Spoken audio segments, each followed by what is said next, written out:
अम्मी, अभी मेरे 2 सेमेस्टर बाकी हैं। प्लीज़, मैं अपनी डिग्री मुकम्मल करना चाहती हूँ। मैंने कितनी मेहनत की है, कितनी रातें जागी हूँ। नूर की आवाज़ कांप रही थी, आंखों में नमी, हाथों में लर्जिश। उसके सामने बैठी उसकी माँ ने एक गहरी सांस ली, जैसे वो सब पहले से तय कर चुकी हो। नूर, बेटी, ये ज़िदें अच्छी नहीं होती। बेटियों के नसीब उनके ख्वाबों से नहीं, रिश्तों से बनते हैं। अम्मी का लहजा नरम था मगर फैसला पत्थर जैसा। नूर के दिल पर जैसे किसी ने वार किया हो। अम्मी, मैं अभी तैयार नहीं हूँ। मैंने अपने ख्वाबों के लिए बहुत कुछ कुर्बान किया है। आप तो जानती हैं ना। प्लीज़, मुझे वक्त चाहिए। उसके लफ्ज़ हल्की बारिश की तरह गिरे मगर अम्मी की खामोशी ने सब जज़ब कर लिया। चंद लम्हे गुजरे, फिर अम्मी ने थोड़ा ऊंचा लहजा इख्तियार किया। नूर, हमने तुम्हें बहुत आज़ादी दी बेटा।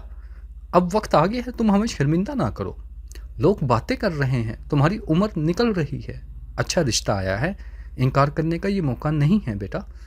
नूर की आंखों से आंसू बह निकले। अम्मी, ख्वाब गुनाह नहीं होते, मैं बस अपनी मेहनत को ज़ाया नहीं करना चाहती। वो बोली मगर आवाज़ इतनी मध्यम थी कि शायद दीवारों ने भी ना सुनी। अम्मी के लगों पर तलखी उभर आई। ख्वाब ख्वाब तब अच्छे लगते हैं बेटा जब हकीकत इनके साथ खड़ी हो। दुनिया कहती है जिस लड़की के रिश्ते वक्त पर ना हो उसके ख्वाब भी बेकार होते हैं। नूर की पलकें नम थीं, उसने पेन रख दी, किताब बंद की और खिड़की की तरफ बढ़ गई। बाहर बारिश बरस रही थी, जैसे आसमान भी उसके अंदर के तूफान को महसूस कर रहा हो। उसने अपने आंसू साफ किए मगर दिल की लर्जिश ना रुक सकी। क्या मैं वाकई किसी ख्वाब के लायक नहीं? क्या मेरी ज़िंदगी सिर्फ ख़ानदान की इज्जत के लिए है? उसके अंदर एक खामोश चीख उठी। अगली सुबह उसने हिम्मत करके बात दोबारा छेड़ी। अब्बू अखबार पढ़ रहे थे और दादा अब्बू अपनी तस्बीह के दाने गिन रहे थे। अम्मी अब्बू, मैं आपसे सिर्फ इतना कह रही हूँ, प्लीज़ मेरी पढ़ाई मुकम्मल होने दें। मेरे 2 सेमेस्टर बाकी हैं, बस 2। अब्बू ने बगैर देखे कहा। नूर, ज़िंदगी तालीम से नहीं चलती, शादी भी एक हकीकत है। अम्मी ने बात आगे बढ़ाई। कल रिश्ते वाले आ रहे हैं बेटा, तुम बस हाँ कर दो, तुम्हें खुश रखेंगे। नूर ने फ़ौरन कहा, मैं खुश नहीं रह सकूंगी अम्मी, किसी भी शादी में नहीं जिसमें मेरा दिल शामिल ना हो। अबू ने अखबार तय करके उसकी तरफ देखा। नूर, ज़ुबान बंद रखो, हमने फ़ैसला कर लिया है, ये ज़िदें बेटियों के लिए नहीं होती। दादा अबू ने खामोशी से सर झुका लिया मगर उनकी आंखों में एक लम्हे को दुख चमका। नूर ने उनकी तरफ देखा जैसे मदद मांग रही हों, मगर उनके होंठों से सिर्फ इतना निकला, बेटा, माँ बाप बुरा नहीं सोचते, मान जाओ। और वो लम्हा नूर के लिए आखिरी उम्मीद भी ले गया। वो अपने कमरे में वापस आई, दरवाज़ा बंद किया और बेड पर बैठकर सर घुटनों में छुपा लिया। उसके आंसू मुसलसल बह रहे थे। मैंने क्या गलत किया है? बस अपनी ज़िंदगी अपनी मर्ज़ी से जीने की ख्वाहिश ही तो की है, उसने दिल में कहा। हर सांस के साथ उसके ख्वाबों की यादें गूंज रही थी। वो रातें जब वो कोडिंग करते करते सो जाती, वो प्रेजेंटेशंस जब सर ने शाबाश दी थी, वो लम्हे जब उसने खुद से वादा किया था एक दिन वो अपने बलबूते पर कुछ बनेगी। मगर आज सब टूट रहा था, सब बिखर रहा था। शाम ढली तो अम्मी कमरे में आई, हाथ में कप चाय का। नूर, रिश्ते वाले कल आ रहे हैं बेटा, अच्छी तरह तैयार हो जाना, तुम्हारा ये उदास चेहरा खुश नज़र आना चाहिए उन्हें। नूर ने तलख मुस्कुराहट के साथ कहा, अम्मी, खुशी क्या होती है? वो जो आप फैसले से मिले, ये जो दिल के फैसले से आए। अम्मी ने थोड़ा सख्त लहजा अपनाया। नूर, हद में रहो, हम तुम्हारे खैर हुआ हैं बेटा, ये सब तुम्हारे भले के लिए है। नूर ने नज़रें झुका ली, आंखों से आंसू टपकने लगे। अम्मी, कभी कभी खैर ख्वाही भी कैद बन जाती है। वो रात नूर की ज़िंदगी की सबसे लंबी रात थी। वो अपने बेड पर बैठी, लैपटॉप सामने, यूनिवर्सिटी का पोर्टल खुला था। उसने हिचकिचाते हुए सेमेस्टर फ्रीज फॉर्म खोला। उंगलियां कीबोर्ड पर कांप रही थी। उसने रीज़न के खाने में लिखा, फैमिली डिसीजन। फिर कुछ देर रुककर खाली स्क्रीन को देखने लगी। आंखों के सामने अपनी यूनिवर्सिटी, क्लासेस, दोस्तों की हंसी सब घूम गया। उसने आहिस्ता से विस्पर किया, गुड बाय माई ड्रीम्स, और सबमिट पर क्लिक कर दिया। वो एक क्लिक, एक फ़ैसला, एक मौत थी, ख्वाबों की, ख्वाहिशों की, उसकी अपनी पहचान की। दीवार पर लटके सर्टिफिकेट्स हवा में हिल रहे थे, जैसे तंज कर रहे हों, कितनी मेहनत की थी तुमने और आखिर में हार फिर तुम्हारी हुई। नूर ने आंखें बंद की, दिल में दर्द की एक लहर उठी। वो खिड़की के पास जाकर खड़ी हुई। बारिश थम चुकी थी उसने आसमान की तरफ देखा और आहिस्ता से कहा, या अल्लाह मैं कमज़ोर नहीं मगर थक गई हूँ। अगर तू चाहे तो मुझे वो हिम्मत दे जिससे मैं एक दिन खुद को आज़ाद करा सकूँ। और उस लम्हे उसके अंदर किसी खामोश गोशे में एक नन्ही सी चिंगारी जल उठी, बहुत छोटी मगर ज़िद्दी। वो जानती थी कि ये कहानी अभी ख़त्म नहीं हुई, अभी वो हारी नहीं बस रुकी है। लेकिन आज की रात वो चिंगारी, वो ख्वाब, वो खामोश चीख सब एक ही फिक्रे में कैद हो गए थे। अगले दिन घर की फ़ज़ा कुछ गैर मामूली थी। सहन में चाय की खुशबू फैल रही थी, मगर उस खुशबू में एक अजीब सा बोझ था, जैसे हर कप में किसी का फैसला छुपा हो। दीवारों पर लगी लाइटें मामूल से ज़्यादा रोशन थी, मगर नूर के दिल के अंदर हर रोशनी बुझी हुई थी। वो कमरे की दीवारों पर खड़ी थी, वो कमरे के दरवाजे पर खड़ी थी, सफ़ेद दुपट्टा सर पर, चेहरे पर ज़बरदस्ती का सुकून, मगर अंदर सिर्फ तूफ़ान। अम्मी की आवाज़ आई, नूर बेटा ज़रा हंस दो, चेहरे पर थोड़ी रौनक लाओ, रिश्ते वाले बस पहुंचने वाले हैं। नूर ने आंखें बंद की, एक लम्हे के लिए सांस रोकी और ख़ुद से कहा, हंस दूँ? कैसे हंसूँ जब हर मुस्कुराहट एक जंजीर लगती है। दरवाजे पर घंटी बजी, पूरा घर जैसे एक लम्हे में संभल गया। अम्मी के कदम तेज़ हुए, अब्बा ने कमीज़ सीधी की, दादा अब्बू ने तस्बीह समेटी और नूर का दिल बेतरतीब हो गया। वो कुर्सी पर जाकर बैठ गई, दोनों हाथ एक दूसरे में गिरा लिए जैसे खुद को काबू में रखने की कोशिश कर रही हो। दरवाज़ा खुला और एक आवाज़ गूंजी, अस्सलाम वालेकुम, हम लोग अहमद साहब के घर से आए हैं। नरम लहजे के पीछे एक अजनबियत थी जो नूर को चीर गई। अम्मी ने मुस्कुराते हुए उनको बिठाया, चाय रखी गई, रस्मी जुमले कह के, और बीच बीच में वो नज़रों के तीर जो हमेशा लड़की की तरफ ही चलते हैं। नूर की नज़रें नीचे थी, दिल की धड़कन इतनी तेज़ कि लगता था अभी सब सुन लेंगे। कुछ देर बाद अम्मी ने आहिस्ता से कहा, नूर बेटा ज़रा आ जाओ। कदमों में जैसे शीशा भर गया हो, वो आहिस्ता आहिस्ता चली। दिल कह रहा था, ये दरवाज़ा मेरी ज़िंदगी का दरवाज़ा नहीं, कैद का है। नूर ने सलाम किया। लड़के की माँ ने फ़ौरन कहा, माशाल्लाह बहुत प्यारी बच्ची है, बहुत मासूम लग रही है। लड़के के बाप ने चाय का एक घूंट लिया और पूछा, क्या पढ़ रही हो बेटी आजकल? नूर ने धीरे से जवाब दिया, जी कंप्यूटर साइंस, आखिरी साल चल रहा है। वो मत हल्का सा हंसा, मगर उस हंसी में तंज था। पढ़ लिख कर करना क्या है बेटा, कल को तो घर संभालना है ना। हम नहीं चाहते हमारी बहू बाहर निकले, ज़माना अच्छा नहीं आजकल। नूर के दिल में एक चोट उठी, मगर चेहरा खामोश। अम्मी जल्दी से बोली, जी बिल्कुल, हमारी नूर बहुत समझदार है, बस डिग्री मुकम्मल कर ले तो पढ़ाई भी ख़त्म। नूर ने एक लम्हे को अम्मी की तरफ देखा, उस नज़र में इल्तिजा थी। अम्मी आप भी? लड़के की माँ बोली, हमें वो लड़कियाँ पसंद नहीं जो नौकरियाँ या पढ़ाई के बहाने घर से बाहर रहें। बहू का असल मुकाम तो उसका घर है ना, शोहर के कदमों में सुकून मिलता है, किताबों में नहीं। नूर का दिल लरस गया जैसे किसी ने उसकी रूह पर मोहर लगा दी हो। उसके लब कांपे, लेकिन अगर मैं अपना ख्वाब छोड़ दूँ तो क्या मेरी पहचान बाकी रहेगी? माँ की नज़रें सख्त हो गई, बेटा ख्वाब औरतों के लिए नहीं होते, औरतें ख्वाबों के लिए नहीं, घरों के लिए बनती हैं। एक लम्हे के लिए खामोशी छा गई। अम्मी के चेहरे पर ज़बरदस्ती की मुस्कुराहट, अब्बू की नज़रें ज़मीन पर, दादा अब्बू की तस्बीह फिर चलने लगी। लड़का चुपचाप बैठा था, चाय की प्याली में नज़रें गाड़े। नूर ने हिम्मत करके कहा, आप कुछ नहीं कहेंगे? लड़का बोला, मेरे अम्मी अब्बू बेहतर जानते हैं, शादी के बाद सब तुम्हारी जिम्मेदारी होगी, तुम्हें वैसे भी घर संभालना होगा, पढ़ाई वो तो बस शादी से पहले का शौक़ है ना तुम्हारा। नूर ने हल्की सी हंसी हंसी, मगर वो हंसी एक चीख थी। हाँ शौक़, जैसे सांस लेना एक शौक़ हो। अम्मी ने बात का रुख बदल दिया, बेटा बहुत सुलझा हुआ है, बस थोड़ा रुवायती है, यही अच्छी बात है। आजकल की दुनिया में जो लड़के अपनी बहू को पर्दे में रखें वही ख़ानदान को इज्जत देते हैं। नूर ने महसूस किया जैसे दीवारें इस पर झुकने लगी हों। वो खुद को कायल करने की कोशिश कर रही थी कि ये सब बस लम्हाती है, मगर दिल कह रहा था ये लम्हा ज़िंदगी बन जाएगा।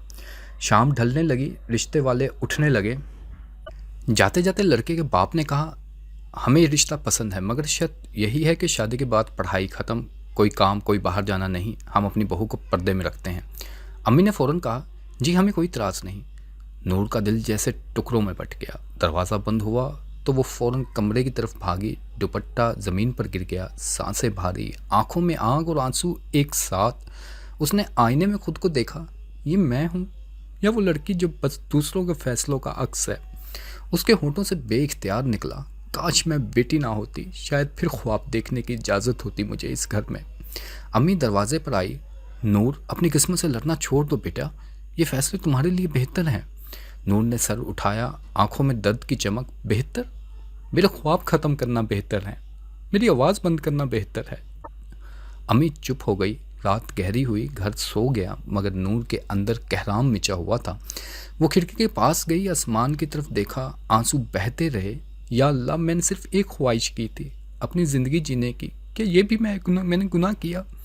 उसकी सांसें लरज रही थी, दिल कह रहा था सब खत्म हो गया।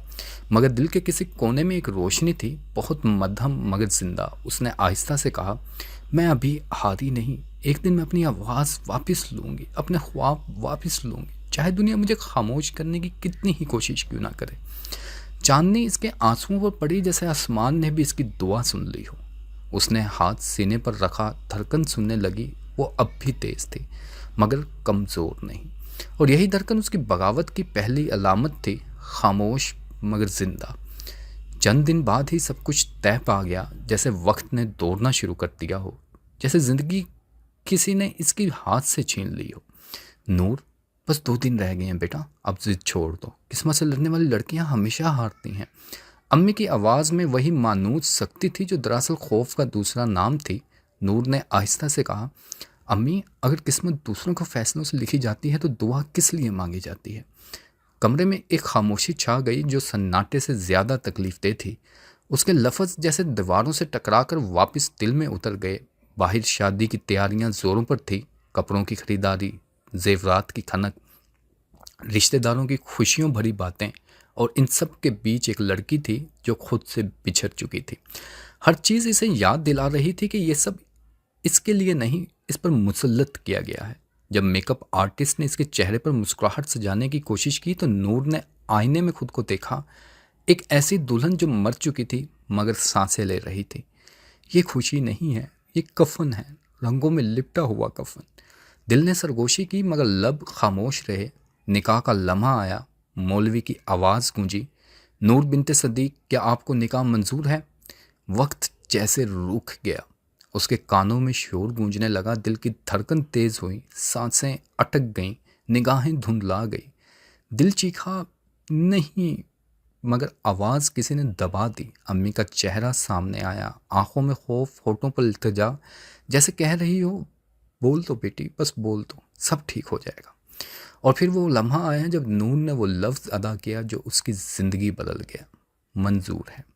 वो लफ्ज़ नहीं, एक चीख थी जिसे सब ने दुआ समझ लिया। लोग खुश हो गए, तालियों की आवाज़ गूंज उठी, और नूर के अंदर जैसे कोई मर गया।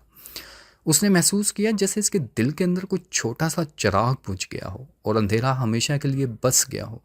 रात हुई तो कमरा गुलाबों और रोशनियों से भरा था, मगर इसके दिल में सिर्फ खौफ, सिर्फ खामोशी थी। वो अपने दुपट्टे के किनारे मरोड़ रही थी जब दरवाज़ा आहिस्ता से खुला। वो शख्स अंदर आया, इसका शोहर, जिसके साथ इसका रिश्ता कागज़ पर तय पाया था मगर दिलों में नहीं। उसने नरम मगर हुक्म देने वाले लहजे में कहा, उम्मीद है तुम समझदार लड़की होगी, हमारे घर की औरतें बाहर नहीं जाती, बहू का पर्दे में रहना ही हमारे लिए इज्जत है। तुम्हें पढ़ने की या नौकरी करने की हरगिज़ कोई ज़रूरत नहीं, घर ही तुम्हारी अब दुनिया है। नूर के होंठ कांपे। मैंने तो बस अपनी तालीम मुकम्मल करने का सोचा था। उसने तंजिया मुस्कुराहट के साथ कहा, पढ़ाई औरत को सर चढ़ा देती है, तुम्हें सर नहीं कदमों में जगह मिलनी चाहिए। वो लफ्ज़ जैसे छुरी बनकर दिल में उतर गए। नूर की आंखों में आंसू भर आए, मगर इसने इन्हें गिरने ना दिया। इसने सिर्फ इतना कहा, क्या औरत के लिए ज़िंदगी बस फर्माबरदारी का दूसरा नाम है? वो सर्द लहजे में बोला, यही तुम्हारे लिए बेहतर है। ज़्यादा बोलने वाली औरतें घरों की इज्जत नहीं बढ़ाती, मट्टी में मिला देती हैं। दरवाज़ा बंद हुआ। नूर ने आईने में खुद को देखा, चेहरे पर जेवर मगर आंखों में शिकस्त। उसने आहिस्ता से खुद से कहा, क्या मैं वाकई ही जिंदा हूँ या बस एक जिस्म हूँ जो सांस ले रहा है? खिड़की के बाहर चांद था मगर इसकी रोशनी कमज़ोर पड़ चुकी थी। वो सिसकी मगर आवाज़ नहीं निकली। उसने आसमान की तरफ देखा जैसे किसी अनदेखे खुदा से बात कर रही हो। या अल्लाह, तूने मुझे बनाया, ख्वाब दिए, ख्वाहिशें दी, फिर तूने ही क्यों छीन लिए? क्या मेरा जुर्म सिर्फ यही है कि मैं एक बेटी हूँ? आंसू गालों पर बह गए मगर दिल में अज़म की एक टमटमाती रोशनी जागी। नहीं, मैं हार नहीं मानूंगी। मेरी खामोशी भी एक दिन गूंज बनेगी, वो दिन ज़रूर आएगा जब मैं कहूँगी बस अब बहुत हो गया। रात तवील थी, सन्नाटे में अजान की सदा गूंजी। नूर ने आंखें बंद की, दिल पर हाथ रखा, धीरे से कहा, मैं टूटी ज़रूर हूँ मगर ख़त्म नहीं हुई। और उस लम्हे अंधेरे में भी एक रोशनी महसूस हुई, वही जो कभी उसके ख्वाबों में थी, जो आज भी जिंदा थी, बस दबी हुई, खामोश मगर जिंदा। शादी को अभी 1 महीना ही हुआ था, मगर नूर को लगता था जैसे सदियों से वो इसी कैद में सांस ले रही है। सुबह की पहली अजान के साथ वो उठती, हाथ कांपते, आंखें सूजी हुई, दिल बोझल, जैसे रात रोकर गुजारी हो। और हकीकत में वो रात रोकर ही गुजरती थी। बावर्ची खाने में चूल्हा जलता, मगर वो रोशनी भी इसे धुआं लगती थी। सांस की तेज़ आवाज़ हर दिन की तरह गूंजी, नूर रोटियां जल गईं, तुमसे कुछ सीधा नहीं होता। नूर ने आहिस्ता से कहा, अम्मी बस अभी बना रही हूँ, थोड़ा सा। सास ने बाट काट दी, थोड़ा सा? तुम्हें सब थोड़ा थोड़ा आता है? हम बहू लेके आए हैं या कोई बोझ उठा लाए हैं? दिल में चुभन हुई मगर लबों पर खामोशी, क्योंकि नूर जानती थी कि बोलने का मतलब एक नया तूफान। अहमद कमरे से निकला, बिल्कुल तैयार। उसकी नज़रें नूर पर पड़ी तो वो तलखी से बोला, अम्मी ठीक कहती हैं, तुम्हें कुछ सलीका नहीं। यूनिवर्सिटी में क्या सीखा था तुमने? ये भी नहीं कि खाना वक्त पर बनाओ। नूर ने निगाहें झुका ली। अहमद मैं कोशिश करती हूँ। कोशिश? अहमद ने तेज़ लहजे में कहा, कोशिशें औरतें तब करती हैं जब अकल कम हो। मैंने तुम्हें कहा था ना, अम्मी की बात मानो, उनकी मर्जी के बगैर कुछ ना करो। दिन के वक्त नूर को घर के हर कोने में अपनी सांस गूंजती महसूस होती। वो जब बर्तन धोती थे उसके आंसू पानी में गुम हो जाते। सास महल्ले की औरतों के सामने तंज भरी मुस्कुराहट से कहती, हमारी बहू तो बड़ी पढ़ी लिखी है मगर अकल कहीं गुम हो गई है इसकी।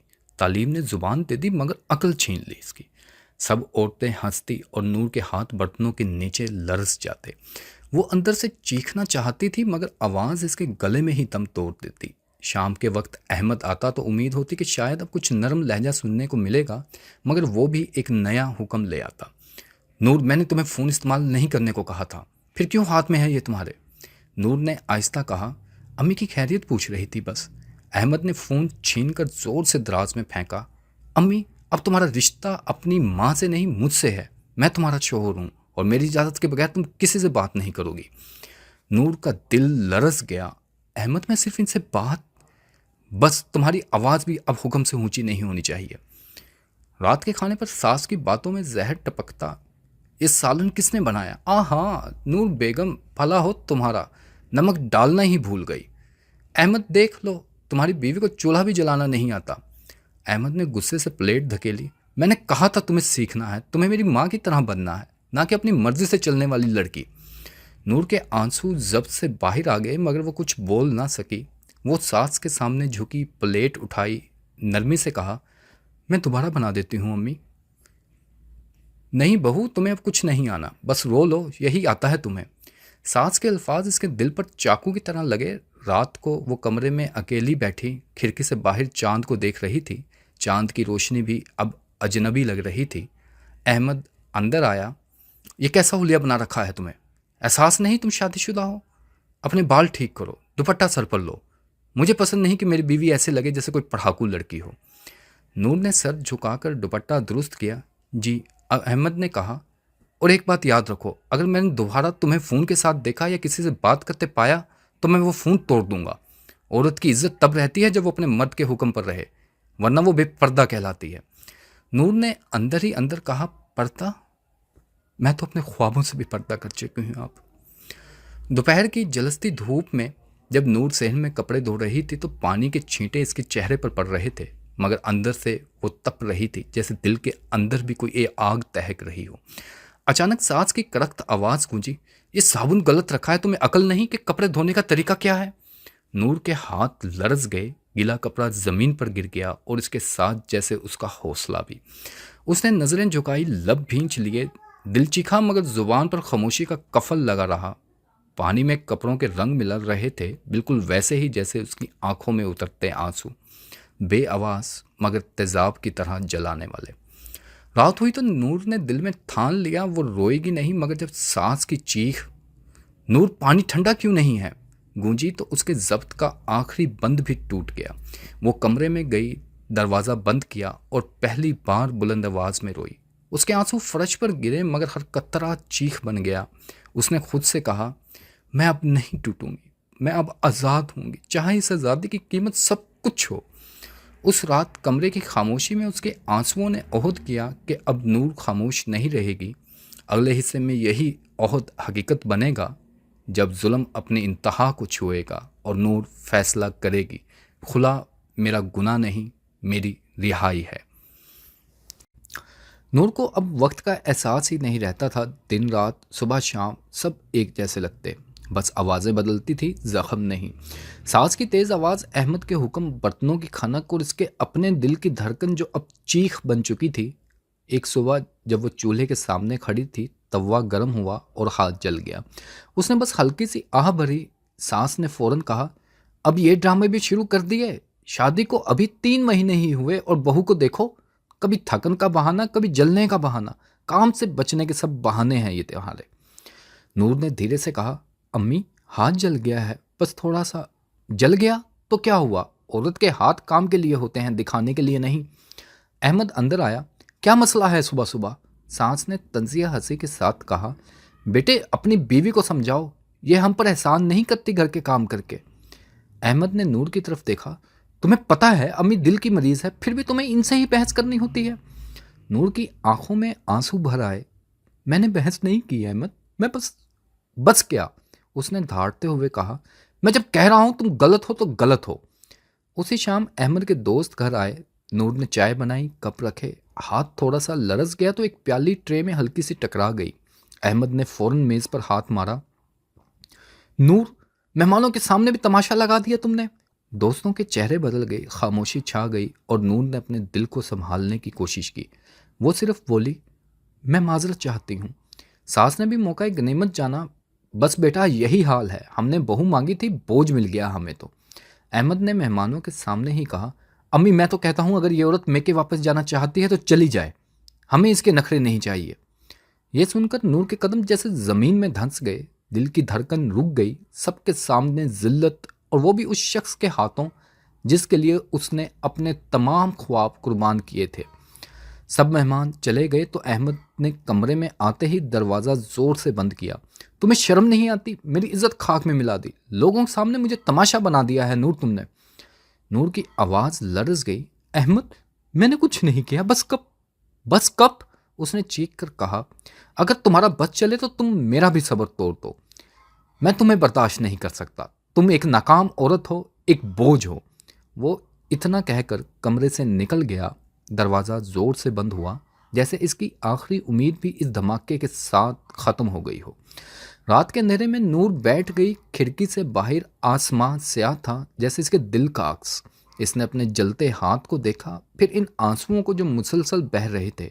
इसने आहिस्ता से कहा, मैं कब तक बर्दाश्त करती रहूं, कब तक खुद को मारती रहूं? आईने के सामने खड़ी हुई, चेहरे पर सूजी आंखें, थके होंठ, बिखरे बाल, मगर इन आंखों में अब कुछ और था। खौफ नहीं, फैसला। अगली सुबह नाश्ते की मेज़ पर सांस ने तंज किया। अहमद के दोस्तों ने कहा, तुम्हारी बीवी बहुत बदतमीज़ है। औरत अगर जुबान बंद ना रखे तो घर नहीं चलता नूर। नूर ने आहिस्ता मगर मजबूत लहजे में कहा, अम्मी अगर औरत की जुबान बंद है तो क्या दिल भी बंद होना चाहिए? अहमद ने हैरानी से इसे देखा। ये लहजा, ये बात करने का तरीका है तुम्हारा? नूर ने नज़रें उठाई। हाँ अहमद, अब यही मेरा लहजा है, क्योंकि मैं अब चुप नहीं रहूँगी। तुमने मेरी सांस रोक दी, मेरी माँ से बात करने पर पाबंदी लगा दी, मेरे ख्वाब छीन लिए, मेरी इज्जत के टुकड़े किए। अब मेरे पास खोने को कुछ नहीं बचा। सास ने चीख कर कहा, मुंह फट लड़की, अपनी माँ के घर में जाके ये बातें बनाओ, यहाँ नहीं।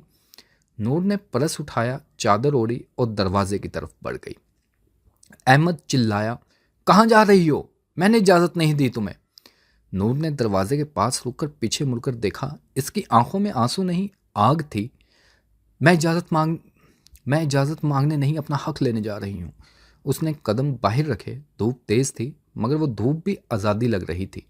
उसने खुद से कहा, मैं अब कैद में नहीं रहूँगी। मैं अब अपनी सांस, अपनी आवाज़, अपनी पहचान वापस लूँगी। चाहे दुनिया मुझे बरकदार कहे, बागी कहे, मगर मैं नूर हूँ, वो जो टूट कर भी रोशनी बनती है। और यूं उसके कदम अदालत की सिमत बढ़ गए, जहाँ वो पहली बार बोलेगी, मुझे खुला चाहिए, क्योंकि ये शादी मेरी मौत बन गई है। वो सड़क जिस पर वो चलकर माँ बाप के घर आई, उसका हर पत्थर उसके दिल की तरह भारी महसूस हो रहा था। दरवाज़ा खुला तो माँ ने हैरत से कहा, नूर, ये तुम कहाँ से आ गई बेटी? अबू ने चेहरे पर बेयकीनी, आंखों में तशवीश थी। नूर ने दरवाज़ा पीछे बंद किया, कदम अंदर रखते ही जैसे साया सर पर मंडला गया। वो सब कुछ बता गई, हर लम्हा, हर तंज, हर डांट, वो कब जो टूटा, वो मेहमानों के सामने की हुई रसवाइयाँ, अहमद का वो गुस्सा जिसने इसकी आंखों से नींद छीन ली थी, सास के वो तलख जुमले जिन्होंने इसके वजूद को काट दिया था। माँ की आवाज़ ये सब सुनकर लरज गई।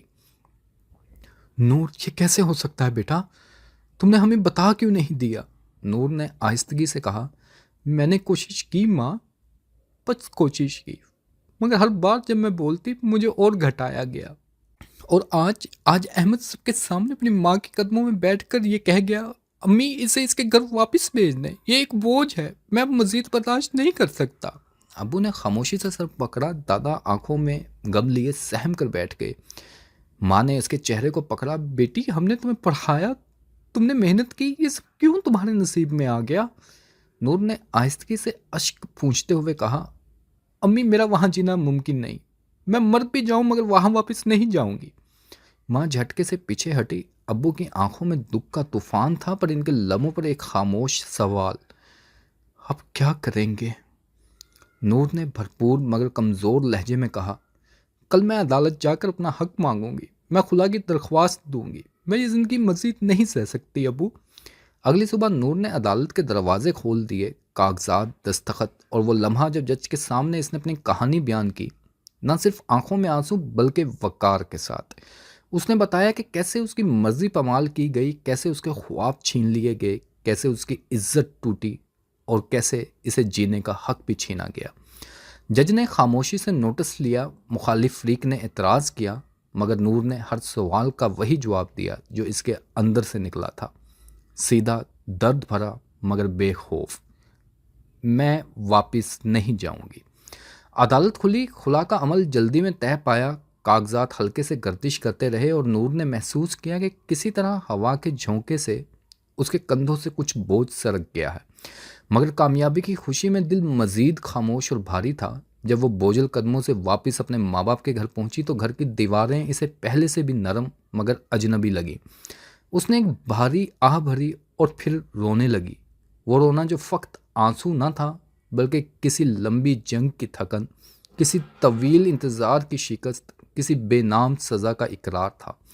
माँ ने इसके बाल सहलाए। अब्बू ने बाजुओं पर हाथ रख के इसे हौसला दिया। अगली सुबह जैसे ही फजर की अजान की हल्की सी आवाज़ गली में गूंजी, नूर जाग गई। आंखें सूजी हुई, दिल थका हुआ, मगर अंदर कहीं एक अधूरा ख्वाब अब भी सांस ले रहा था। वो अभी चाय के कप में पानी डाल रही थी कि फ़ोन बजा। स्क्रीन पर एक पुराना नाम चमका, हिना, क्लासमेट। लम्हा भर को वो रुक गई, दिल जैसे डूब सा गया, मगर अगले लम्हे कॉल उठा ली। दूसरी तरफ से पुरजोश आवाज़ आई, नूर, मैंने सब सुना, खुला, घर वापसी, सब कुछ। बस एक बात कहना चाहती हूँ, तुमने गलत कुछ नहीं किया। लेकिन नूर, अब बस रो मत, उठो, तुम्हें अपने 2 सेमेस्टर मुकम्मल करने हैं, अपनी डिग्री हासिल करनी है। नूर की आवाज़ भर आ गई। नूर की आवाज़ भर आ गई, हिना, सब ख़त्म हो गया, मुझे पढ़ने का हौसला नहीं रहा। किताबें देखती हैं तो सब याद आ जाता है, वो यूनिवर्सिटी, वो ख्वाब। हिना ने नरमी से मगर मजबूत लहजे में कहा, ख्वाब भूलने के लिए नहीं होते नूर, दोबारा जीने के लिए होते हैं। तुम्हारे जैसे लोग अगर हार मान ले तो बाकी लड़कियां कहाँ जाएंगी? तुम्हें अपने लिए नहीं, उन सब के लिए जीना है जो तुम्हारी कहानी सुनकर हिम्मत पाएंगी। नूर खामोश रही, मगर अंदर कहीं दिल ने हल्की सी हाँ कही। उसने धीरे से कहा, क्या वाकई मुमकिन है कि मैं दोबारा शुरू कर सकूं? हाँ बिल्कुल मुमकिन है, तुम्हारा नाम अब भी यूनिवर्सिटी लिस्ट में है, बस सेमेस्टर अनफ्रीज करवाओ जल्दी से, मैं तुम्हारी मदद करूँगी। अगले ही दिन नूर ने हिचकिचाते कदमों से यूनिवर्सिटी की वेबसाइट खोली। उंगलियां कांप रही थी मगर दिल में कुछ था जो रोक नहीं रहा था। Unfreeze semester confirm. स्क्रीन पर आते ही उसने गहरी सांस ली और क्लिक कर दिया। उसे क्लिक के साथ जैसे इसकी ज़िंदगी ने नया मोड़ ले लिया। वही हाथ जो कभी बावर्ची खाने में जलते चूल्हों के आगे कांपते थे, आज दोबारा कलम थाम चुके थे। वही आंखें जो आंसुओं से धुंधला गई थी, अब स्क्रीन पर कोड की लाइनों में रोशनी ढूंढ रही थी। रात को माँ ने पूछा, बेटी दोबारा पढ़ने का इरादा कर लिया है तुमने? नूर ने हल्की सी मुस्कुराहट के साथ कहा। अम्मी, शायद अब ज़िंदगी दोबारा पढ़ना चाहती है। दिन गुजरते गए। नूर सुबह सवेरे उठती, कुरान पाक की तिलावत के बाद अपने लैपटॉप पर बैठ जाती, आंखों के नीचे हल्के मगर चेहरे पुरसुकून। वो खुद से बात करती, यही वो मैं हूँ जिसे मैंने खो दिया था। हिना रोज़ शाम को कॉल करती, नूर तुम कर सकती हो, देखना एक दिन तुम्हारा नाम सब लेंगे। नूर हंसती, दुआ करो, अब गलतियां नहीं दोहराना चाहती। कभी कभी कोडिंग की लाइनों के बीच अहमद का चेहरा आता, तंज की आवाज़ गूंजती, औरत की औकात घर तक है। मगर फिर वो एक नया कोड लिखती, एक नए सिंटैक्स चूज करती, जैसे खुद को जवाब दे रही हो, मेरी औकात मेरी मेहनत है, किसी का हुक्म नहीं। महीने बीत गए। इसके अंदर अब एक नई औरत जन्म ले चुकी थी, खामोश मगर मजबूत, जख्मी मगर जिंदा। और जब आखिरी सेमेस्टर का इम्तिहान आया, वो रात भर जागती रही, हाथों में कलम, दिल में दुआ और लबों पर एक ही जुमला, या अल्लाह मुझे खुद से हारने ना देना। नताज के दिन यूनिवर्सिटी के पोर्टल पर congratulations Noor Ahmad BS software engineering distinction के अल्फाज चमक रहे थे। नूर के हाथ कांपने लगे, आंखों से बेइख्तियार आंसू बहने लगे। माँ की चीख निकली, नूर बेटा तू कामयाब हो गई, तू कामयाब हो गई। अब्बू की आंखों में फख्र के आंसू थे। नूर ने अपनी डिग्री को सीने से लगा लिया, जैसे परसों बाद अपना वजूद वापस पा लिया हो। इसी रात वो छत पर जाकर बैठी, आसमां को देखकर कहा, अहमद तुमने मेरा ख्वाब छीना था, मगर तुम नहीं जानते थे कि ख्वाबों को मारा नहीं जा सकता, वो तो राख से दोबारा जन्म ले लेते हैं। आंखों से आंसू बह रहे थे मगर चेहरे पर रोशनी थी। उसने धीरे से खुद से कहा, अब मैं सिर्फ जिंदा नहीं, मैं मुकम्मल हूँ। मैं वही नूर हूँ जो कभी ख्वाब देखती थी, अब ख्वाबों को हकीकत बना रही हूँ। कुछ दिन बाद इसे लाहौर के एक बड़े सॉफ्टवेयर हाउस से कॉल आई, miss Noor your profile impressed us, we would like to hire you as a senior software engineer. उसकी आंखों से आंसू बह निकले, लबों पर शुक्र का लफ्ज़ था, यार अब ये तेरी अता है। उसने आईने में खुद को देखा, वही चेहरा मगर अब आंखों में यकीन की चमक थी। वो मुस्कुरा कर बोली, मैं हार नहीं मानी थी। वो मुस्कुरा कर बोली, मैंने हार नहीं मानी थी, बस देर से जीती हूँ। उस रात जब नूर लैपटॉप बंद करके खिड़की से बाहर देख रही थी, हवा के झोंके से पर्दा हिला, जैसे कायनात ने खुद उसकी खामोश कामयाबी को सलाम किया हो। उसने मुस्कुरा कर आसमान की तरफ देखा और धीरे से कहा, मैंने साबित कर दिया कि हर औरत जब टूटती है तो ख़त्म नहीं होती, बल्कि दोबारा बनने की ताकत सीख लेती है। वक्त गुजर चुका था, ज़ख़म मंदमिल हो गए थे, मगर इनके निशान अब भी नूर के वजूद का हिस्सा थे। यूनिवर्सिटी की वही दरो दीवार, वही रास्ते, वही क्लासरूम्स, लेकिन आज मंजर मुख्तलिफ था। जहाँ कभी वो एक खाइफ दबी हुई लड़की के तौर पर चलती थी, आज वहाँ एक बावकार पुरएतमाद औरत के तौर पर कदम रख रही थी। Noor Ahmad, senior software engineer, motivational guest speaker. Auditorium के दरो दीवार रोशन थे, सामने बैठे दर्जनों तालबात के चेहरे पर तजस्सुस, एहतराम और थोड़ी सी हैरत थी। वही लड़की जो कभी ख्वाबों के जनाजे पर खामोश खड़ी थी, आज ख्वाबों को जिंदा करने आई थी। माइक सामने रखा था, उसने एक लम्हे को खामोशी इख्तियार की, फिर मुस्कुरा कर बोली, मैं तुम सब में से एक थी, वही जो अपने ख्वाबों पर यकीन रखती थी। मगर दुनिया ने कहा, ख्वाब औरतों के लिए नहीं होते। मगर आज मैं यहाँ हूँ इसलिए कि मैंने ये मानने से इनकार कर दिया था। हाल में जैसे सन्नाटा फैल गया, हर चेहरा, हर आंख जैसे उसके दर्द से जुड़ रही थी। उसने आगे बढ़कर कहा, तुम सब जानती हो, मैं भी कभी इस यूनिवर्सिटी की तालबा थी। मेरी ज़िंदगी का सबसे बड़ा ख्वाब सॉफ्टवेयर इंजीनियर बनना, मगर फिर शादी हो गई और उसके साथ वो सब कुछ ख़त्म हो गया जिसके लिए मैंने सालों मेहनत की थी। मुझे बताया गया कि औरत की दुनिया बावर्ची खाने से शुरू होकर शौहर के कदमों में ख़त्म हो जाती है। मैं चुप रही, बर्दाश्त किया, मगर एक दिन मेरी खामोशी ने मेरा सांस रोक दिया। उस दिन मैंने खुद से वादा किया, अब मज़ीद नहीं। उसकी आवाज़ लरजने लगी मगर वो रुकी नहीं। मैं घर लौटी, मैंने खुला ली, मैंने सब कुछ खोया, मगर एक चीज़ नहीं खोई, खुद पर यकीन। मैंने दोबारा पढ़ाई शुरू की, रातें जाग कर इम्तिहान दिए, और वही ख्वाब जो किसी ने दफन कर दिया था, मैंने फिर से ज़िंदा कर दिया। आज मैं एक सॉफ्टवेयर हाउस में सीनियर डेवलपर हूँ, लेकिन मेरी असल कामयाबी ये नहीं। मेरी कामयाबी ये है कि मैं अब किसी लड़की को ये नहीं कहने दूंगी कि ख्वाब देखना गलत है। हाल में कहीं से सिसकियां उठने लगीं, कुछ लड़कियां आंखों से आंसू पूंछ रही थी। नूर ने गहरी सांस ली। याद रखो, अगर तुम्हारी आवाज़ दबाने की कोशिश की जाए तो खामोश ना होना, क्योंकि हर बार जब तुम चुप रहती हो कोई जालिम जीत जाता है। उसने नज़रें आसमान की तरफ उठाई, जैसे अंदर कहीं अहमद, सास, वो दिन, वो लम्हे सब याद आ गए हों। मगर अब वो दर्द नहीं था, वो ताकत बन चुके थे। मैंने खुला लेकर अपनी शर्मिंदगी नहीं, अपनी रिहाई समझा। और आज मैं फ़ख्र से कहती हूँ, मैं वो औरत हूँ जिसने अपनी राख से खुद को दोबारा बनाया। उसके ये अल्फाज पूरे हाल में गूंज गए, जैसे हर दीवार ने हाँ हम भी बदलेंगे की गूंज सुन ली हो। तकरीब ख़त्म हुई, तालबात इसके गिर्द आ गई। नूर मैम, आपने हमारी ज़िंदगी बदल दी, आपने उम्मीद दी है। एक लड़के ने कहा, मेरी मंगनी ज़बरदस्ती तय की जा रही थी, मगर अब मैं डर नहीं रही, आपने हिम्मत दी है। नूर की आंखों में नमी थी मगर चेहरे पर सुकून। वो जान गई थी उसके जख्म अब चिराग बन चुके हैं। शाम ढलने लगी। वो अकेली यूनिवर्सिटी के लॉन में बैठी आसमान को देख रही थी। नरम हवा उसके दुपट्टे को हिला रही थी। सूरज गुरूब हो रहा था मगर उफ पर हल्की सी नारंगी रोशनी बाकी थी, जैसे दुनिया खुद कह रही हो, हर अंधेरे के बाद रोशनी रह जाती है। उसने धीरे से कहा, मैं अब सिर्फ नूर नहीं, रोशनी की वारिस हूँ। उन सब लड़कियों के लिए जो अपनी अपनी कहानियाँ लिख रही हैं। उसकी आंखों से एक आंसू बहा, मगर इस बार वो कमज़ोरी का नहीं, फतह का था। और यूं ख्वाबों की कैद का इख्तिताम हुआ। कैद ख़त्म हुई, मगर रोशनी हमेशा के लिए बाकी रही।